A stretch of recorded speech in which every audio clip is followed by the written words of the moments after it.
अस्सलाम वालेकुम स्टूडेंट्स, मैं हूं आपके साथ अली इमाम और आज हम अपना छठा लेक्चर पढ़ने जा रहे हैं मैथ स्पेक्ट्रोमेट्री के बारे में। मैथ स्पेक्ट्रोमेट्री क्या है? ये एक ऐसी टेक्निक है जिसकी मदद से हम क्या करते हैं, हम relative number of isotopes find out करते हैं किसी एलिमेंट के, रिलेटिव अबंडेंस फाइंड आउट करते हैं और relative atomic message find out करते हैं। और जो इंस्ट्रूमेंट हम इसमें यूज़ करते हैं हम उसको बोलते हैं मैथ स्पेक्ट्रोमेट्री। इसका प्रिंसिपल की तरफ डिस्कस कर लेते हैं। इसका प्रिंसिपल क्या होता है?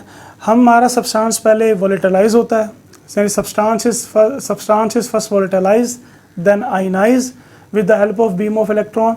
उसके बाद हम क्या करते हैं, अपने सब्सटेंस को हम सेपरेट करते हैं on the basis of mass to charge ratio.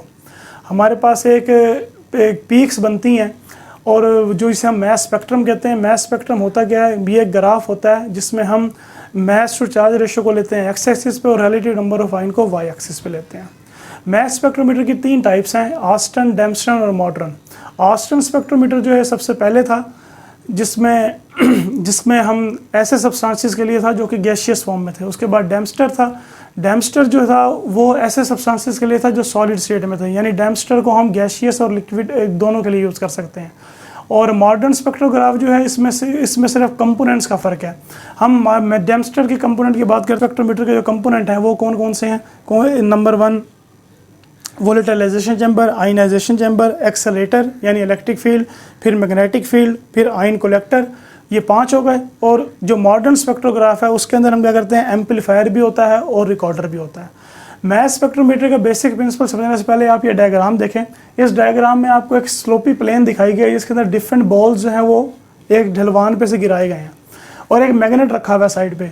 ये लोहे के बॉल्स हैं, आयरन बॉल्स हैं। जिसका मैस सबसे ज़्यादा है आप देखें उसको मैग्नेट ने सबसे कम डिफ्लेक्ट किया है और जिसका मैस सबसे कम है उसको मैग्नेट ने सबसे ज़्यादा डिफ्लेक्ट किया है।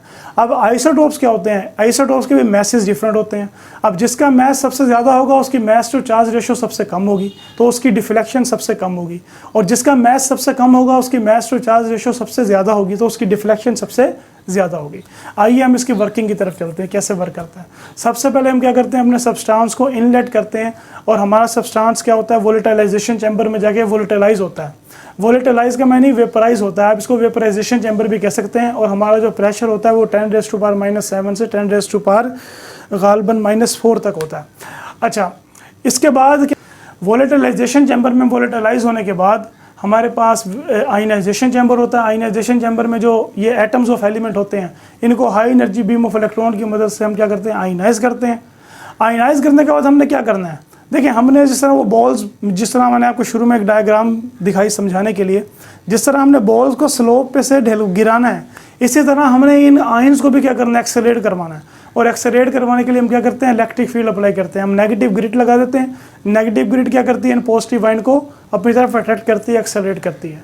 उसके बाद हम मैग्नेटिक फील्ड अप्लाई करते हैं। मैग्नेटिक फील्ड क्या करती है, मैग्नेटिक फील्ड इनको डिफ्लेक्ट करती है। वो मैग्नेटिक फील्ड इनको सर्कुलर पाथ से मूव करवाती है और सर्कुलर पाथ से मूव होने के बाद जिस आयन की मास टू चार्ज रेशो ज़्यादा होती है वो ज़्यादा डिफ्लेक्शन शो करता है, जिसकी मास टू चार्ज रेशो कम होती है वो कम डिफ्लेक्शन शो करता है। इसी तरह जब ये आयन कलेक्टर में जाके गिरते हैं तो ये डिफरेंट स्पॉट्स पे जाके गिरते हैं। अब जब सर्कुलर पाथ में जिसकी मास टू चार्ज रेशो ज़्यादा होगी उसका रेडियस ऑफ कर्वेचर कम होगा और जिसकी मास टू चार्ज रेशो कम होगी उसका रेडियस ऑफ कर्वेचर ज़्यादा। यानी जिसका मास कम होगा वो उतनी ज़्यादा डिफ्लेक्शन शो करेगा। इस तरह आयन कलेक्टर में ये डिफरेंट स्पॉट्स पे, डिफरेंट जगहों पे जाके गिरेंगे। स्टूडेंट्स, ये काम हम ज़रूरी नहीं है मैग्नेटिक फील्ड को ही चेंज करवाएं। हम मैग्नेटिक फील्ड को कांस्टेंट करके इलेक्ट्रिक फील्ड को वेरी करके भी करवा सकते हैं।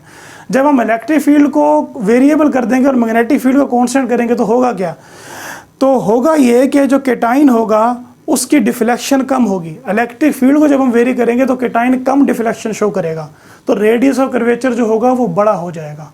और मैग्नेटिक फील्ड के केस में डिफ्लेक्शन ज़्यादा होगी तो रेडियस ऑफ कर्वेचर छोटा होगा। एक्चुअली इलेक्ट्रिक फील्ड जब हम अप्लाई करते हैं ना तो वो स्पीड में मूव करते हैं, और जब कोई चीज़ स्पीड में मूव कर रही हो तो उसके लिए यू टर्न लेना, मसलन एक बॉडी है अगर वो बहुत स्पीड पे जा रही है तो उसके लिए मुड़ना, जब हम तेज़ी से जा रहे होते हैं तो हमारे लिए मुड़ना मुश्किल होता है, तो हमारी डिफ्लेक्शन कम से कम होती है। तो ये 2 काम हम कैसे करवा सकते हैं, अगर इलेक्ट्रिक फील्ड को वेरी करवाएं मैग्नेटिक फील्ड को कांस्टेंट करके तो laser will be the deflection, greater will be the radius of curvature. और अगर हम मैग्नेटिक फील्ड को वेरी करवाएंगे इलेक्ट्रिक फील्ड को कांस्टेंट करके तो डिफ्लेक्शन ज़्यादा होगी, रेडियस ऑफ कर्वेचर छोटा होगा। अब अब ये हमारे पास एक रिलेशन है m/v is equal to h² r²/2e। अब इसमें इलेक्ट्रिक फील्ड जितनी ज़्यादा होगी R उतना ही क्या होगा, R उतना ही ज़्यादा होगा, और मैग्नेटिक फील्ड जितनी ज़्यादा होगी R उतना ही कम। तो इलेक्ट्रिक फील्ड के ज़्यादा होने से क्या होगा, रेडियस ऑफ कर्वेचर बड़ा होगा, मैग्नेटिक फील्ड के ज़्यादा होने से रेडियस ऑफ कर्वेचर छोटा होगा। इसी तरह मैस अगर ज़्यादा होगा तब भी रेडियस ऑफ कर्वेचर जो होगा वो क्या होगा, बड़ा होगा। मसलन एक कार को, एक बस को, और अगर आप एक बड़े 22 व्हीलर ट्राले को यू टर्न दिलवाएं तो कार डिफ्लेक्शन ज़्यादा शो करेगी, जबकि आप ट्राले या बस को एक बड़ा चक सर्कल में घूम के आना पड़ेगा। तो जितना मैस ज़्यादा होता है रेडियस ऑफ कर्वेचर उतना ही क्या होता है, ज़्यादा होता है। जब ये आयन डिफ्लेक्ट करते हैं अपने different mass to charge ratio की मदद से तो ये इलेक्ट्रोमीटर में गिरते हैं। इलेक्ट्रोमीटर का मतलब होता है electro means charge, meter means measurement, ये चार्ज को मेजर करता है। बेसिकली इलेक्ट्रोमीटर या आयन कलेक्टर जो है ये करंट को मेजर करता है। करंट को मेजर करके वो करंट को एम्पलीफिकेशन के लिए एम्पलीफायर में भेज देता है। एम्पलीफायर से रिकॉर्डर में चला जाता है। रिकॉर्डर क्या करता है, ग्राफ बनाता है। किसके against, relative abundance against mass to charge ratio. और हम ये सेम एक्सपेरिमेंट फिर परफॉर्म करते हैं कार्बन 12 के लिए, ताकि हम relative atomic message of isotope से क्या कर सकें। रिलेटिव एटॉमिक मैस मालूम करने के लिए हम अबंडेंस के और मैस नंबर के अगेंस्ट एक ग्राफ ड्रा करते हैं। अब जिस आयन का करंट ज़्यादा होता है उसकी परसेंटेज ज़्यादा होती है, वो ज़्यादा करंट प्रोड्यूस करता है तो उसकी पीक हाई होगी। टोटल नंबर ऑफ पीक्स हमें टोटल नंबर ऑफ आइसोटोप्स के बारे में बताती हैं, और हाई पीक ऑफ हाइट हमें रिलेटिव अबंडेंस के बारे में बताती हैं। फिर सुन लें, टोटल नंबर ऑफ पीक्स हमें टोटल नंबर ऑफ आइसोटोप्स, और जो हाइट होगी पीक की वो हमें बताएगी रिलेटिव अबंडेंस के बारे में। और एक्स एक्सिस पे मैस नंबर होता है, वाई एक्सिस के ऊपर रिलेटिव अबंडेंस, जैसा कि ग्राफ में शो किया गया है। स्टूडेंट्स अदर टेक्निक कौन सी हैं? अदर टेक्निक्स लेज़र सेपरेशन है, थर्मल डिफ्यूजन है, अल्ट्रा सेंट्रीफ्यूज है। ये सारी की सारी हम टेक्निक यूज़ कर सकते हैं आइसोटोप्स को सेपरेट करने के लिए। शुक्रिया स्टूडेंट्स, अगर आपने अभी तक हमारा चैनल सब्सक्राइब नहीं किया तो उसको काइंडली सब्सक्राइब करें। ये था हमारा मैथ स्पेक्ट्रोमीटर। अगले लेक्चर में हाजिर होंगे अच्छे किसी नेक्स्ट टॉपिक के साथ इंशाल्लाह। अल्लाह हाफिज़।